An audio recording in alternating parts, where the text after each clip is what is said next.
You came back. Good. Pull up a chair and try not to make a sound. This is the last whisper. The box arrived at 2:13 in the morning, and the camera outside Elise Ward's apartment showed nobody delivering it. No hand, no shadow, no footsteps in the hallway. One frame showed an empty doormat. The next frame showed a wet cardboard box sitting there like it had been waiting all night. By sunrise, 3 people would be missing their eyes, $8 million would vanish from a company account, and every security camera in the building would show Elise carrying that box herself, smiling at something that was not there. Elise Ward lived on the 9th floor of a brick apartment building in Portland, Oregon, and she had built her whole life around not needing to leave it. She was 34, careful with money, careful with people, careful with every door she opened and every number she touched. 4 years earlier, a stranger had followed her from a train station to her old apartment and stood outside her door for 40 minutes, whispering her name through the crack. The police never found him. Elise moved 3 times after that, changed jobs twice, and learned how to make the world come to her. Groceries came in paper bags. Medication came in padded mailers. Work came through a secure laptop. Conversations came through text whenever possible. She worked for Northline Mutual, a private insurance firm with more money than warmth, reviewing suspicious payments and unusual claims. Elise was good at it because she noticed tiny things: a copied signature, a number rounded in the wrong direction, a timestamp that made no sense. She trusted records more than people. That was why the knock scared her before anything strange had even happened. It came just after 2 in the morning. 3 slow taps on the door, not loud, not angry, patient. Elise sat up in bed with her phone already in her hand. Her apartment was dark except for the blue charging light on her desk and the thin orange line from the street lamp outside. She waited. The building was quiet. Then the knock came again, 3 taps, exactly the same. She opened the security app on her phone and checked the hallway camera. The doormat was empty. Elise did not move for nearly a minute. Then the camera flickered. Not froze, not glitched, just blinked like an eye closing and opening. When the feed cleared, a box sat outside her door. It was about the size of a small microwave, dark with moisture at the corners. Her full name had been written across the top in black marker. No label, no postage, no apartment number. Just Elise Ward, in block letters so neat they looked printed by a machine. She called her brother Daniel. Daniel answered on the 5th ring, voice rough with sleep. Elise told him something had been left outside her door. He asked if she was safe. She said she was locked in. He told her not to open it and said he would drive over. But Elise kept watching the camera. The box looked ordinary at first. Then the cardboard moved. Not from the wind, not from a draft. Something inside pushed against one side, slow and soft, like a hand pressing from inside a wall. Elise should have waited for Daniel. She knew that. Later, she would replay that choice until it became a kind of punishment. But fear does not always freeze people. Sometimes fear gives them one. Clear, stupid job. For Elise, the job was to get the box out of the hallway before whatever was inside it got out on its own. She opened the door with the chain on. The hallway was empty.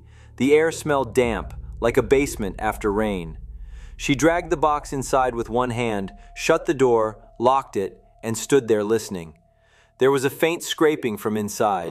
She put the box on the kitchen floor. The tape across the top was already split.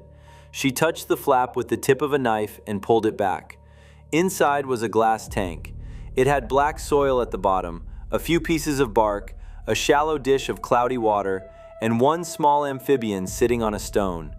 At first, Elise thought it was a lizard. Then it lifted its blunt head, and she saw the slick skin, the tiny front feet, the wet throat pulsing. A newt, maybe. Dark brown, almost black, with a pale stripe along its spine. Then the stripe opened. Elise did not understand what she was seeing until it blinked. Set into the newt's back was an eye, a human eye, not glued there, not stuck there like a prop. It sat under the skin as if the body had grown around it. The lids were thin and hairless. The iris was a faded blue-gray, the color of winter water. It opened slowly and rolled until it found Elise. Every light in the apartment seemed to low. Say warmth. Elise stepped back so fast she hit the counter. The eye stayed on her. The newt did not turn its head. It did not need to. That eye followed her from the middle of its spine, calm and awake. Daniel knocked 20 minutes later and called her name through the door. She made him stand in front of the camera before she unlocked it. He tried to joke at first. Daniel always did that when Elise was scared. He said maybe some neighborhood kids were running out of ideas. Maybe it was a biotech prank. Maybe someone in the building had a sick sense of humor. Then he saw the tank. The joke left his face. Daniel leaned down, then immediately leaned back. The eye on the newt's back shifted from Elise to him for half a second, then returned to Elise as if Daniel did not matter. "It likes you," Daniel said quietly. Elise told him not to say that. He took the tank away because that was what older brothers do when they cannot fix the real problem. He wrapped it in a blanket, carried it under one arm, and promised to bring it to an emergency vet when they opened. Elise watched from the peephole until the elevator doors closed around him. She slept badly. Not really sleep, more like sinking and surfacing. Every time she opened her eyes, she expected to see that blue-gray stare shining from the dark. At 7:42, her work laptop chimed. Elise almost ignored it. Then she saw the alert header. Unauthorized transfer review required. She logged into Northline's internal system and stared at a number that made no sense. $8,170,000 had been moved out of a reserve account used for catastrophic claims. The transfer had cleared at 2:13 in the morning, the exact minute the box appeared on her camera. The destination account was in Elise's name. She checked the logs again, then again. The credentials were hers. The device fingerprint matched her work laptop. The second factor approval came from her phone. Every record said Elise Ward had moved the money while sitting alone in her apartment. Her hands went cold. She called Daniel. Voicemail. She called again. Voicemail. She called her manager, Roy Voss, and forced herself to speak clearly. She reported the transfer, gave the account numbers, explained that she had not authorized it, and told him her brother was unreachable after taking possession of something disturbing connected to the timing of the transfer. Roy listened like a man deciding whether he was hearing a crime or a breakdown. He said, "Stay available, Elise." Then he hung up. At 11:06, someone knocked. Elise checked the hallway camera. The box was back on her mat. This time the cardboard was drier but darker, as if it had soaked up something other than water. A folded card was taped to the top. Elise did not open the door. She used the camera zoom and read what she could. "Feed the watchers." Below that, in smaller writing, "The money returns when they are full." The word watchers should have sounded ridiculous. It did not. It sounded old. Elise called the police. The dispatcher asked careful questions. Elise gave careful answers. Yes, her brother was missing. Yes, there was a box outside her door. Yes, an unusual animal had been delivered during the same minute a financial crime had occurred using her identity. No, she had not been drinking. No, she was not trying to be difficult. Yes, she understood how it sounded. While she was still on the phone, the box moved again. Then it knocked from the inside. 3 taps. Elise dropped the phone. By the time the officers arrived, her neighbor Mrs. Vale was already in the hallway. Mrs. Vale was 78, wore pink house slippers year-round, and had the hard stare of a woman who had survived 2 husbands, 1 bad hip, and a rent increase. She stood between Elise's door and the box with a rolling pin in her hand. "Nobody leaves wet trash outside my neighbor's door," Mrs. Vale said. The first officer told her to step back. The second officer opened the box. There were 2 tanks inside now. Each tank held 1 dark newt. Each newt had 1 human eye set into its back. Both eyes were open. Both were aimed at Elise through the crack of her doorway. One officer whispered something under his breath. The other told everyone not to touch anything. He called it in as evidence. Elise stood in her entryway with her chain still latched, shaking so hard the metal clicked against the door. Then Daniel came out of the stairwell. He was barefoot. His shirt was inside out. His face was lifted toward Elise's door, but his eyes were covered by a strip of gray duct tape. For 1 second, Elise thought he had done that to protect himself. Then he reached the light, and she saw the tape was not covering his eyes. It was covering the empty places where his eyes had been. Daniel walked without bumping into anything. His head stayed pointed directly at Elise. His lips moved, forming words that did not belong to English or any language Elise had heard. The sounds were soft, wet, urgent. They rose and fell like prayer.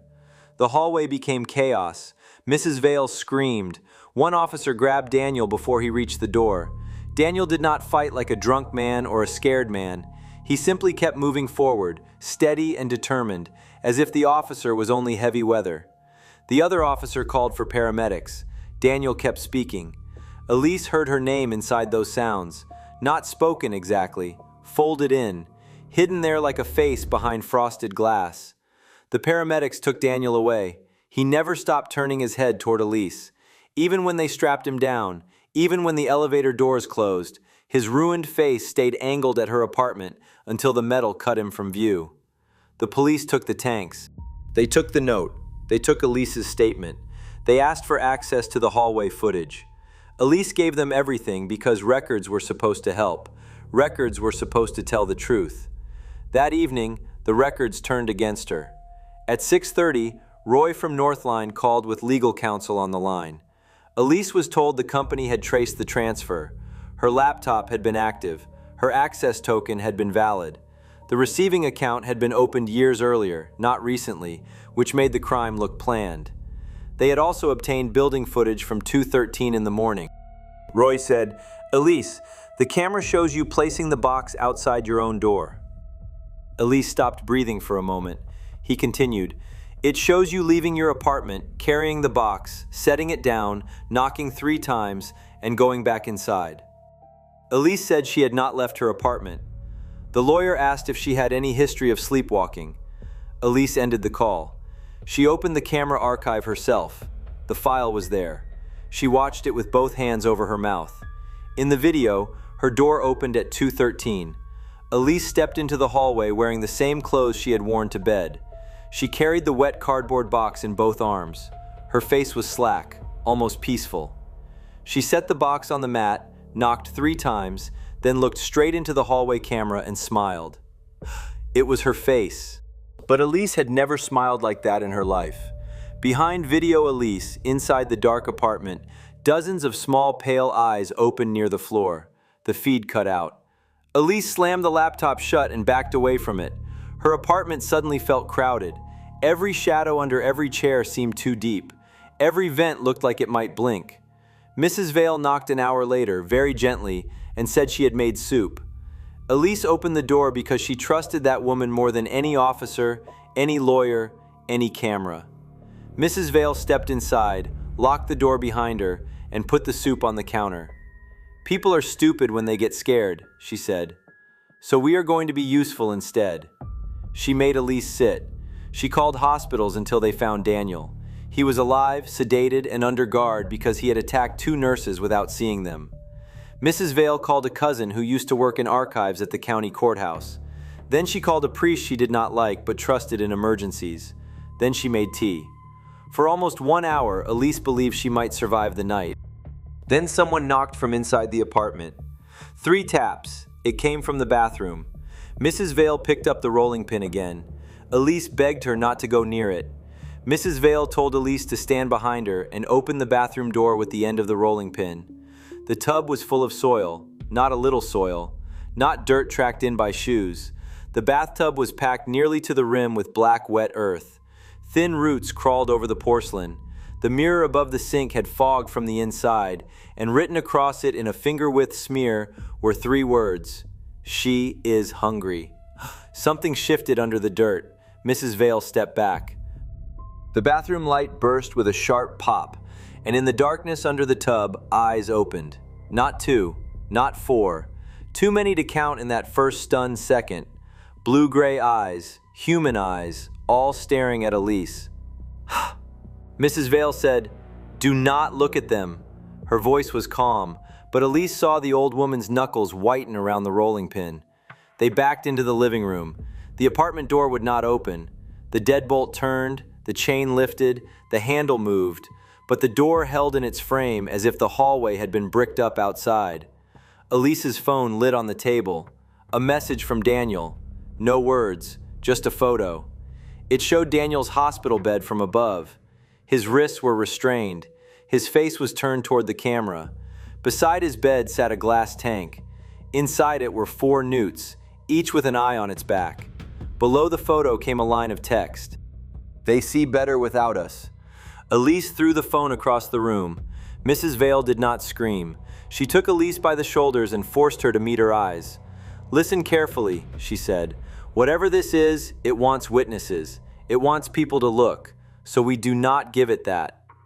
That was the first thing anyone said that felt true. The watchers did not chase. They arrived. They waited. They demanded attention. Every person who stared too long became a carrier, a mouth, a pair of hands to move the box along. The money was bait. The evidence was bait. Daniel had been bait. Police, doctors, managers, neighbors, anyone pulled into the story became another set of eyes offered to the thing behind the watchers. Elise understood it then with a clarity that made her stomach turn. The creature did not live in the tank. The tank was a window. Something on the other side had learned that human attention was a door, and Elise had been chosen because her life was already built around doors she could not open. The bathroom door creaked. Mrs. Vale turned too quickly. Elise shouted, but the old woman had already seen. A newt sat in the hallway on the carpet, glossy and still. Its back opened. The eye inside was not blue-gray this time, it was brown. Daniel's brown. Mrs. Vale lowered the rolling pin. Her face softened in a way Elise had never seen. Wonder moved over it, not fear, wonder, which was worse. She whispered, "Oh!" Elise grabbed her arm and pulled. Mrs. Vale did not move. Her body had become impossibly heavy, rooted to the carpet. Her pupils widened. Her mouth opened slightly. The newt's eye blinked once. Mrs. Vale spoke in the same soft language Daniel had used. Elise ran. The bedroom window opened onto a fire escape she had never used. 9 floors above the alley, iron stairs slick with rain, wind pushing against her nightshirt. Elise hated heights. She hated open air. She hated the sound of the city below and the idea of strangers seeing her. None of that mattered. The apartment behind her was speaking in many voices now. She climbed out. Halfway down the fire escape, every window in her building went dark at once. Then, one by one, faces appeared behind the glass. Neighbors. People she knew by sound more than sight. The man who played saxophone badly on Sundays. The couple with the crying baby. The college kid who burned toast at midnight. They stood at their windows in silence, their eyes opened too wide, all looking down at Elise. Then they began to knock. 3 taps against the glass, every window, every floor. Tap, tap, tap. Elise kept climbing. At the 3rd floor, a window slid open. A hand reached out and dropped something onto the landing below her. It was a small cardboard box, wet at the corners. Elise froze. The box opened by itself. Inside was a phone, screen glowing. On the screen was a live call from Roy Voss. She should not have answered. She did. Roy's voice came through clear and close. He said the $8 million had just returned to Northline's account. Every cent. The receiving account was empty. The transaction record had corrected itself like it had never happened. He said legal had reviewed the new logs. He said the evidence against Elise was disappearing from the system in real time. Then his voice changed. It became softer. He said, "There is a box at my door." Elise looked through the rain toward the street. Far away, beyond the alley, beyond the traffic lights and wet pavement, she saw impossible darkness gathered behind the windows of the Northline building downtown. Floor after floor, little pale dots opened in the black glass. Eyes. Roy whispered, "It has your name on it." The line went dead. Elise reached the alley and ran until her legs failed. A delivery driver found her under an awning at dawn, barefoot, soaked, and unable to say anything except, "Do not look inside." By noon, the official story had already chosen its shape. A woman under severe stress had fabricated a kidnapping, staged evidence, and suffered a psychiatric break after being accused of embezzlement. Her brother had injured himself during an unrelated episode. An elderly neighbor was missing. Several police reports were sealed. Northline Mutual denied any lasting financial loss. Elise was placed in a psychiatric unit for observation. For 3 days, she refused screens, mirrors, windows, and any room with a drain. Nurses called it paranoia, doctors called it trauma, Elise called it staying alive. On the 4th night, a new patient was admitted across the hall. A man in a business suit, expensive shoes, wrists bandaged under white gauze. He walked calmly between 2 orderlies with his head tilted toward Elise's room. Roy Voss. He had no eyes. The orderlies helped him into the room across from hers. Elise pressed herself against the far wall and covered her ears before he started speaking, but she still felt the words through the floor. Soft, patient, familiar. At 2:13 in the morning, something knocked under Elise's bed. 3 taps. She did not look. That is where the case should have ended, but it kept spreading. 2 weeks later, a package room attendant in a Seattle apartment building reported a leaking cardboard box with no shipping label. 1 week after that, a fraud investigator in Chicago was found wandering beside Lake Michigan, blindfolded with packing tape, speaking into a phone that had no battery. 3 days later, a security camera in Boston recorded a woman placing a wet box outside her own door while she slept in bed on the time-stamped camera inside her apartment. Every report mentions the same thing, even when the witnesses do not know each other. 3 knocks, wet cardboard, a small glass tank, and something inside that waits to be looked at. The reports point to one conclusion that nobody in authority wants to say out loud. The watchers do not need to break into a home. They only need one person to check the camera, open the message, answer the call, or lean over the glass because curiosity feels safer than ignorance. After that, the door is already open. When a box appears where no person could have left it, and something inside quietly knocks back, how long could anyone really resist looking?